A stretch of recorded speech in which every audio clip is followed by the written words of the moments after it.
अंग्रेजी सीखने के मेरे योद्धाओं, आइए आज जानते हैं उस रहस्य को जिसे जानकर आपकी अंग्रेजी की गाड़ी सरपट दौड़ने लगेगी। तो चलिए शुरू करते हैं। Welcome to grammar point, this is Namita Kashyap. Come on, let's learn together. देखिए, बचपन में हम सब ने एक कहानी सुनी होगी, भूतकाल की कहानी।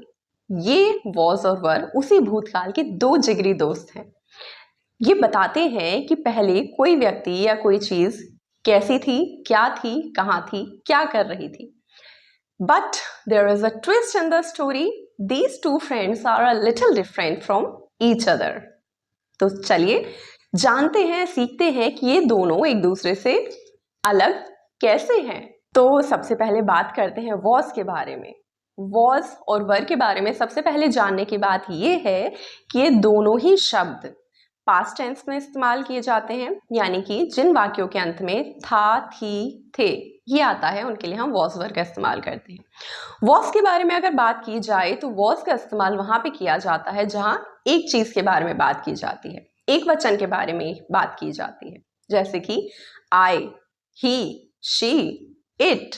किसी भी एक चीज के बारे में जब बात की जाएगी तो हम वॉज का इस्तेमाल करेंगे। जैसे कि मैं एक प्यारा बच्चा था, I was a cute baby.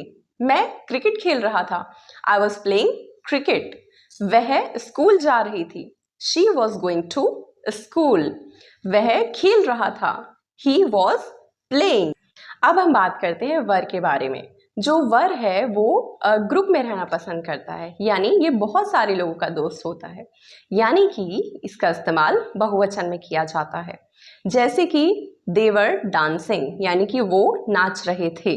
ठीक, Shubham and Hina are playing cricket. Shubham और हिना क्रिकेट खेल रहे थे। या फिर वो विद्यार्थी पढ़ाई कर रहे थे, दोज स्टूडेंट्स वर स्टडीइंग। तो जहां पर भी बहुत सारे लोगों की बात की जाएगी, बहुवचन में बात की जाएगी, वहां पर हम था, थी, थे के लिए वर का इस्तेमाल करेंगे। एक जो ध्यान देने वाली बात है वो है यू के साथ हम किसका इस्तेमाल करें, वॉज का या वर का। तो जान लीजिए कि यू जो है वो थोड़ा सा नखरेबाज है, यानी कि चाहे एक वचन हो चाहे बहुवचन हो, वहां हम दोनों में ही वर का इस्तेमाल करते हैं। जहां पर भी पास्ट में यू का इस्तेमाल किया जाएगा तो यू के साथ हम वर ही लगाएंगे। तो आज हमने इस छोटी सी क्लास में जाना कि वॉज वर का किस तरह से इस्तेमाल किया जाता है। थोड़ा सा रिवीजन करें। जो भी पास्ट टेंस में वाक्य आते हैं जिनके अंत में था, थी, थे का इस्तेमाल किया जाता है, उनमें सब्जेक्ट के बाद वॉज और वर का इस्तेमाल किया जाता है। वॉज का यूज एक वचन के लिए किया जाता है और वर का इस्तेमाल बहुवचन के लिए किया जाता है। यू थोड़ा सा स्पेशल है, उसके साथ आप हमेशा वर ही लगाएंगे।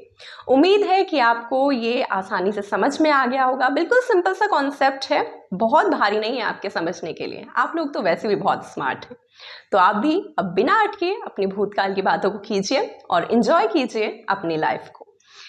सोचते रहिए, बोलते रहिए, क्योंकि जब आप सोचेंगे तभी तो आप बोलेंगे।